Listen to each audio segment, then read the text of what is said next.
끊임없이 펼쳐진 삭막한 사막은 생명이 살아갈 수 없는 죽음의 땅이라고 합니다. 그러나 그 뜨거운 모래 한가운데를 무려 6,650km를 가로지르면서도 수천 년째 마르지 않고 도도하게 흐르는 기적의 강이 있습니다. 바로 나일강입니다. 보통의 사막이라면 강물은 며칠 만에 바짝 말려버려야 마땅하지만 나일강은 마치 창조주 하나님께서 이 강만큼은 살려두시려고 비밀스러운 장치들을 몰래 숨겨두신 것처럼 하류까지 도도하게 끊임없이 멀쩡하게 흐르고 있습니다. 이 나일강이 품은 세 가지 생존 장치를 보면 메마른 광야 같은 우리 인생을 향해 멈추지 않고 생명수를 공급하시는 하나님의 완벽한 섭리를 보게 되어집니다. 하나님의 이 놀라운 섭리 세 가지 중 첫 번째는 하나님은 우리 삶의 백나일과 청나일처럼 때를 따라 돕는 은혜를 교대로 공급하신다는 겁니다. 나일강은 사실 하나의 강이 아닙니다. 성격이 완전히 다른 두 개의 강줄기가 만나서 하나를 이루는 그런 강입니다. 하나는 아프리카 적도의 대호수에서 시작되어서 유속은 느리지만 1년 내내 끊기지 않고 꾸준히 흐르는 백나일강입니다. 또 다른 하나는 에티오피아의 고원에서 발원하여 여름 우기 때 폭발적으로 쏟아져 내리는 청나일강입니다. 비가 오지 않는 건기에는 조용한 백나일이 전체 수량의 70에서 90%를 책임지며 강을 지킵니다. 그러다 강물이 바닥을 드러내는 여름철이 되면 청나일의 물이 거세게 흘러들어와 다시 강의 80% 이상을 가득 채우게 되어집니다. 마치 두 개의 심장이 서로 교대로 뛰며 생명을 공급하듯이 단 한순간도 나일강의 심장박동이 멈추지 않는 겁니다. 이것은 우리를 향한 하나님의 은혜의 공급 방식과 정확하게 일치합니다. 하나님의 은혜는 때로 백나일처럼 잔잔하고 일상적으로 흐릅니다. 이스라엘 백성들이 광야를 지날 때 매일 아침 소리 없이 내리던 만나처럼 눈에 띄는 거창한 기적은 아닐지라도 오늘 하루를 살아갈 수 있는 평범하지만 끊임없이 주어지는 은혜입니다. 그러다 우리의 힘이 다하여 바닥을 드러낼 때가 되면 하나님은 청나일처럼 강력하고 폭발적인 은혜의 소낙비를 부어주십니다. 앞이 가로막힌 홍해를 단번에 가르시는 것 같은 극단적인 개입으로 우리의 삶을 채우시는 겁니다. 메마른 광야 같은 고난의 시기이든 은혜가 차고 넘쳐 흐르는 풍요의 시기이든 하나님은 보이지 않는 곳에서 이 두 심장을 교대로 뛰게 하시며 우리의 영혼이 결코 메마르지 않도록 때를 따라 돕는 은혜를 베풀어 주시는 것입니다. 우리 인생을 위한 하나님의 섭리 세 가지 중 두 번째는 하나님은 우리의 삶의 실패와 상실마저도 수두라는 은혜의 완충지대로 사용하신다는 겁니다. 나일강을 따라 남수단으로 내려가다 보면 고대 로마 병사들과 19세기 함대의 발걸음을 번번이 가로막았던 수두라는 거대한 늪지대가 나타납니다. 이 거대한 늪지대의 갈대밭은 우기가 되면 잉글랜드라는 나라의 국토를 통째로 삼킬 만큼 거대한 크기로 변합니다. 그런데 이곳에서 놀랍게도 나일 강물의 절반 이상이 증발해버리고 맙니다. 사막 한복판에서 애써 흘려보낸 생명수의 절반을 허공으로 날려보내는 엄청난 낭비처럼 보입니다. 하지만 실상은 전혀 다르다고 말합니다. 이 거대한 늪은 나일강을 지키는 가장 핵심적인 스펀지 역할을 합니다. 우기 때 감당할 수 없는 폭우가 쏟아져 내리면 이 늪이 물을 스펀지처럼 가득 머금어서 하류를 덮칠 대홍수를 막아줍니다. 반대로 건기가 되어 물이 부족해지면 머금고 있던 물을 조금씩 아래로 흘려보내서 가뭄을 막아줍니다. 절반의 물을 잃는 대신에 남은 절반을 가장 안정적인 형태로 흘러보내는 생명의 완충지대인 겁니다. 우리의 인생에도 나의 피땀 흘린 시간과 노력, 간절한 기도가 허공으로 헛되이 증발해버리는 것 같은 마치 수도와 같은 시간이 찾아올 때가 있습니다. 거듭된 실패, 예기치 않은 질병, 사랑하는 이와의 사별이라는 상실의 늪에 빠질 때 우리는 주님, 왜 제 인생을 이렇게 낭비하십니까? 왜 제 인생을 이렇게 힘들게 하십니까? 탄식하며 원망할 수도 있습니다. 그러나 창세기의 요셉을 보면 왜 하나님이 이 늪지대를 우리에게 때로 주시는지를 알게 되어집니다. 요셉은 형들의 배신으로 애굽에 팔려갑니다. 13년 동안 노예와 죄수 생활을 하게 되어집니다. 그의 20대 청춘이 통째로 증발해버린 무의미한 늪처럼 보입니다. 하지만 하나님은 그 고통의 늪을 스펀지처럼 선하게 사용하셨습니다. 그 시간을 통해 하나님은 요셉을 연단하셨고 총리로서의 자질을 키워가셨습니다.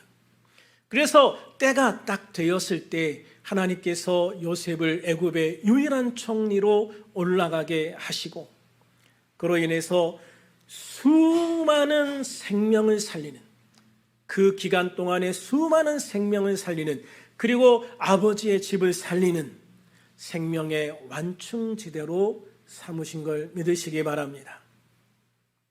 이처럼 하나님은 우리의 고난마저 합력하여 선을 이루게 하시는 겁니다.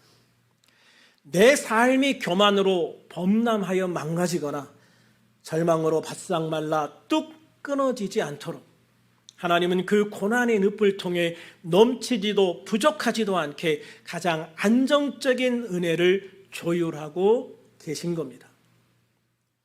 우리 인생을 위한 하나님의 놀라운 섭리 세 가지 중 마지막 세 번째는 하나님은 깊은 협곡이라는 섭리의 그늘 아래 우리를 안전하게 숨기시고 보호하신다는 것입니다. 에티오피아 고원지대를 따라 흐른 청나일의 거센 물살이 오랜 세월 땅을 파내서 깊은 협곡을 만들었습니다. 사막의 뜨거운 열풍은 물 표면을 스치면서 수분을 다 말려버립니다. 그렇지만 나일강은 이 깊은 협곡 바닥에 몸을 숨기고 흐르기 때문에 뜨거운 바람에 노출되는 면적이 거의 없습니다. 깊은 협곡이 거대한 방패이자 지하 벙커가 되어서 강물을 그 속에 숨겨버리는 겁니다. 그래서 물의 증발을 막아 열에 의한 강물의 손실을 극단적으로 막아줍니다. 시편 23편 4절에서 다윗은 내가 사망의 음침한 골짜기로 다닐지라도 해를 두려워하지 않을 것은 주께서 나와 함께 하심이라 주의 지팡이와 막대기가 나를 안위하시나이다라고 고백하고 있습니다. 우리는 흔히 인생의 골짜기를 두렵고 피하고 싶은 곳으로만 여길 때가 많습니다. 그러나 세상의 뜨거운 시련과 유혹, 우리의 영혼을 말려버리려는 사탄의 파괴적인 열풍 속에서 이 좁고 깊은 골짜기는 우리를 보호하는 하나님의 안전한 벙커가 되기도 한다는 것을 기억하시기를 바랍니다. 나를 낮추시고 좁은 협곡 같은 골짜기 길로 걷게 하시는 것은 환난의 열풍이 내 영혼을 메마르게 하지 않도록 주님의 섭리라는 십자가의 깊은 그늘 아래로 나를 피하게 하시는 완벽한 보호 조치인 것입니다. 이렇듯 광야 같은 우리 인생을 향한 하나님의 설계는 완벽합니다. 우리를 살리시는 주님의 은혜는 결코 멈추지 않고 도도하게 흐르고 있습니다. 우리는 이 사실을 굳게 믿고 감사하는 삶을 살아가야 될 줄로 믿습니다. 이토록 완벽했던 창조주의 섭리는 안타깝게도 인간의 손길이 닿은 지 불과 100여 년 만에 완전히 파괴되기 시작합니다. 1970년 이집트는 해마다 반복되는 나일강의 홍수를 통제하고 안정적인 전력을 생산하기 위해서 강 상류에 거대한 콘크리트 벽인 댐을 건설합니다. 거친 자연을 인간의 지혜와 기술로 완벽하게 정복하고 통제한 것처럼 보였습니다. 홍수의 두려움은 사라졌고 전기는 풍족해졌습니다. 그러나 상상치 못한 끔찍한 부작용이 나타나기 시작했습니다. 매년 강물이 에티오피아 고원으로부터 싣고 내려오던 약 1억 톤에 달하는 영양분 덩어리 검은 진흙의 공급이 거대한 댐에 막혀 완전히 끊겨버린 겁니다. 이 진흙은 수천 년 동안 나일 삼각주의 농지에 무료로 뿌려지던 천연 비료이자 생명을 잉태하고 땅을 넓혀주던 축복의 근원이었습니다. 인간이 세운 단단한 콘크리트 벽 하나가 자연이 배달해주던 생명의 선물을 하루아침에 가로막아버린 겁니다. 그 결과는 정말 참혹하게 나타났습니다. 진흙 공급이 끊기자 나일 삼각주는 만들어지는 땅에서 깎여 나가는 땅으로 뒤바뀌어 버립니다. 그로 인해서 바닷물에 침식된 해안선이 매년 30에서 60m씩 뒤로 밀려나고 있습니다. 이 말은 그 지역의 육지가 매년 30에서 60m씩 줄어들고 있다는 겁니다. 설상가상으로 해수면 상승과 지반 침하까지 겹치면서 땅이 바닷물에 잠기고 있습니다. 결국 지하수에 소금기가 스며들어 세계 최고의 곡창지대였던 이 비옥한 흙 위로 흰 소금이 생기기 시작했고 농사를 지을 수도 마실 수도 없는 죽음의 땅으로 변해버리고 말았습니다. 결국 인간이 인위적으로 만들어 물을 가둔 이 댐은 수많은 사람들의 밥상과 식수마저 위협하는 재앙이 되어버리고 만 겁니다. 스스로의 기술로 완벽한 저수지를 만들었다 자부했지만 결국 그것은 생명의 물을 바르게 가두지 못하고 도리어 생태계를 파괴하는 치명적인 결과를 낳은 것입니다. 이 댐의 비극은 예레미야 선지자가 피를 토하며 지적했던 유다 백성들의 영적 현실과 너무나도 닮아 있습니다. 본문 예레미야 2장 13절에서 하나님은 이렇게 단식합니다. 내 백성이 두 가지 악을 행하였나니 내 백성이 두 가지 악을 행하였나니 곧 그들이 생수의 근원되는 나를 버린 것과 스스로 웅덩이를 판 것인데 곧 그들이 생수의 근원되는 나를 버린 것과 스스로 웅덩이를 판 것인데 그것은 그 물을 가두지 못할 터진 웅덩이들이니라. 고대 이스라엘 지역에서 웅덩이는 비가 올 때 빗물을 모아두기 위해서 석회암을 파서 만든 인공 저수조를 말합니다. 그런데 이 석회암 벽에 금이 가고 틈이 생겨버리면 아무리 애를 써서 물을 채워도 다 새어나가 버리고 맙니다. 결국 바닥에 고인 썩은 진흙만 남게 되어집니다.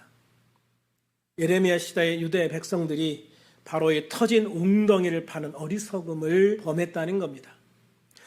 그들은 날마다 신선한 은혜를 공급하시는 생수의 근원이신 여호와 하나님을 버렸습니다. 대신 자신들의 안위와 풍요를 보장받고자 눈에 보이지 않는 이방 나라들, 특히 애굽과 같은 강대국을 의지하면서 반바벨론 동맹을 맺는 인위적인 웅덩이들을 팠습니다. 그뿐만 아니라 그들은 자신들의 죄를 지적하며 하나님의 심판을 경고하는 참 선지자 예레미야의 말을 비웃었습니다. 듣지 않았습니다. 심지어 예레미야를 죽였습니다. 그들은 예루살렘 성전이 있는 한 우리는 결코 망하지 않는다는 맹목적인 성전 신앙에 빠져서 평안하다 평안하다 외치는 거짓 선지자들의 거짓 진리에 미혹되었습니다. 그들은 하나님의 주권적인 섭리에 순복하기보다는 이 댐처럼 높고 튼튼해 보이는 예루살렘의 성벽과 이방 나라와 군사적 동맹이라는 터진 웅덩이에 자신들의 운명을 통째로 맡겼던 겁니다. 결국 그들이 스스로 판 웅덩이는 어떻게 되었습니까? 그들이 의지했던 애굽은 아무런 도움이 되지 못했고 철석같이 믿었던 예루살렘 성벽은 바벨론의 군대 앞에 처참하게 무너져 내렸습니다. 그토록 자랑하던 거룩한 성전은 잿더미가 되었고 백성들은 이방인의 칼 아래 죽거나 짐승처럼 끌려가서 바벨론의 포로가 되는 참혹한 심판을 맞이해야만 했습니다. 역사의 흐름을 주관하시는 하나님의 섭리를 깨닫지 못하고 스스로의 힘으로 내 인생을 통제해보려 파놓았던 웅덩이가 완전히 터져버린 겁니다. 사랑하는 여러분, 혹시 오늘 우리들의 삶에도 내가 스스로 높이 쌓아 올린 이런 댐이 있지 않습니까? 내 인생에 예기치 않은 고난의 홍수가 닥칠까 봐 두려워서 하나님을 신뢰하기보다 통장 잔고라는 댐을 쌓고 든든한 인맥이라는 벽을 두르고 세상의 지위와 성공이라는 웅덩이를 파고 있지는 않습니까? 내가 내 인생을 완벽하게 통제하고 지켜낼 수 있다는 이 교만이 바로 우리의 터진 웅덩이인 겁니다.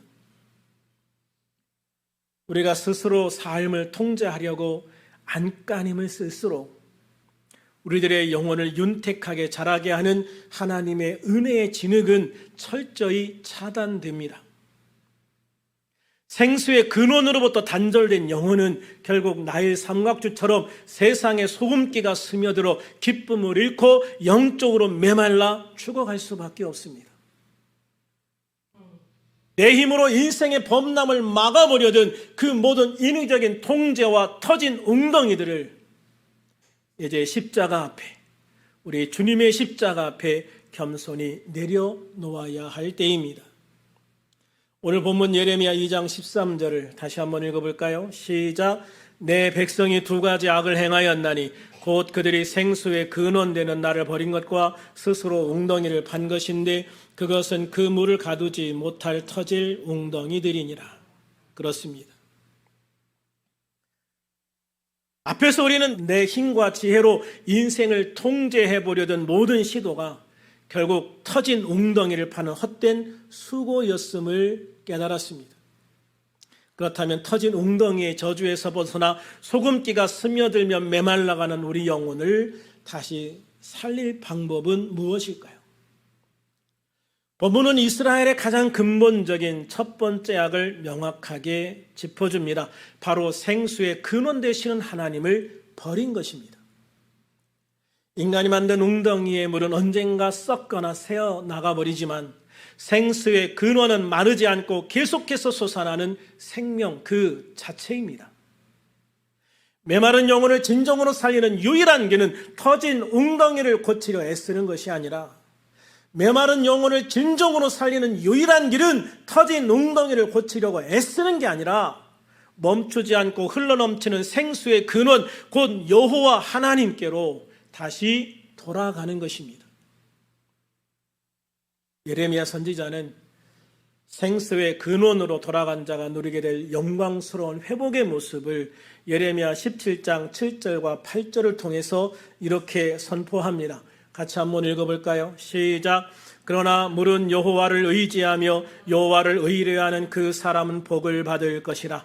그는 물가에 심어진 나무가 그 뿌리를 강변에 뻗치고 더위가 올지라도 두려워하지 아니하며 그 잎이 청청하며 가무는 해도 걱정이 없고 결실이 그치지 아니함 같으리라. 아멘. 물은 여호와를 의지하며 여호와를 의뢰하는 그 사람은 복을 받는다는 겁니다. 어떤 복을 받는다고 말씀하고 있습니까? 물가에 심어진 나무가 그 뿌리를 강변에 뻗치고 더위가 올지라도 두려워하지 아니하며 그 잎이 청청하며 가무는 해도 걱정이 없고 결실이 그치지 않는 복을 받는다는 겁니다. 즉 이 세상에 어떤 힘들고 어려운 고난이나 환경이 찾아온다 할지라도 하나님께서 함께 하시고 하나님께서 지키시고 하나님께서 복을 받게 하시고 하나님의 그 삶을 안전하게 지켜주신다고 말씀하고 있는 것입니다. 내가 스스로 인생을 통제하려던 주권을 십자가 앞에 온전히 내려놓고 내 영혼의 뿌리를 생명수 되시는 하나님을 향해 깊이 뿌리 내리는 것, 이것이 바로 우리에게 주어진 복음입니다. 하나님은 범죄하고 고집부리던 자기의 백성을 공의의 몽둥이로 징계하시기도 하십니다. 그렇지만 여러분 기억하십시오. 하나님은 결코 하나님의 백성을 버리지 않으십니다. 오히려 그 징계를 통해 터진 웅덩이의 헛됨을 깨닫게 하시고 마침내 무조건적인 은혜의 강물로 우리를 다시 회복시켜 주시는 참으시고 사랑하시는 하나님 아버지이십니다. 영원히 목마르지 않는 생명수 되시는 예수 그리스도의 십자가 보혈만이, 영원히 목마르지 않는 생명수 되시는 예수 그리스도의 십자가 보혈만이 딱딱하게 굳어버린 우리의 심령을 갈아엎어 다시 살려낼 수 있는 겁니다. 사랑하는 여러분, 내가 쌓아올린 지식과 경험, 얄팍한 재물의 댐이 나를 지켜줄 것이라는 헛된 착각을 이제 내려놓으시기를 바랍니다. 웅덩이를 파느라 피 흘리고 상처 입은 두 손의 삽을 내려놓으십시오. 빈손을 들어 십자가의 은혜를 향해 내미실 수 있기를 바랍니다. 천부여 의지할 것이 없어 주님 앞에 오나이다. 주여 이제 내 모든 것을 내려놓고 손을 들어 주님을 바라봅니다. 주님께서 이 손을 잡으시고 인도해 주시옵소서. 광야 같은 사막 한가운데서도 멈추지 않고 생명수를 흘러보내시는 하나님의 완벽한 설계에 내 인생 전체를 온전히 내어 맡기는 우리들이 될 수 있기를 소망합니다. 우리가 생수의 근원 되시는 하나님 한 분만으로 만족하며 주님 곁에 뿌리를 내릴 때 우리의 인생은 사막의 뜨거운 열풍이 불어닥쳐도 두려워하지 않고 날마다 푸른 잎사귀를 내며 결실을 맺는 물가에 심어진 나무와 같은 복된 삶을 누리게 되어질 것입니다. 이제 말씀을 정리합니다. 우리가 겪고 있는 고통스러운 기후재난은 결코 우연이 아닙니다. 하나님을 떠나 무한한 탐욕을 추구하며 스스로 판 터진 웅덩이의 결과입니다. 때로는 수두의 늪에서 모든 것을 잃어버리는 것 같아도 깊은 협곡에 숨어 당장 하나님의 일하심이 보이지 않는 것 같아도 우리를 향한 주님의 은혜의 강물은 단 한 번도 마르거나 멈춘 적이 없습니다. 오늘 이 시간 내 지혜와 능력을 의지했던 터진 웅덩이를 미련 없이 깨트려 버리시고 멈추지 않는 생수의 근원이신 여호와 하나님께로 온전히 돌이켜 주님 앞에 돌아가서 주님 앞에 무릎 꿇고 주님 앞에 온전히 내 모든 것을 맡기고 의지하고 주님이 내밀어 주신 그 손을 잡고 주님과 함께 일어서서 주님과 발걸음을 맞춰 주님과 함께 걸어가는 인생. 주님이 인도하시고 주님이 복을 주시고 주님께서 소망을 주시는 그런 우리의 인생을 살아갈 수 있는 우리 모두가 되어질 수 있기를 우리 주님의 이름으로 축원합니다. 축원합니다.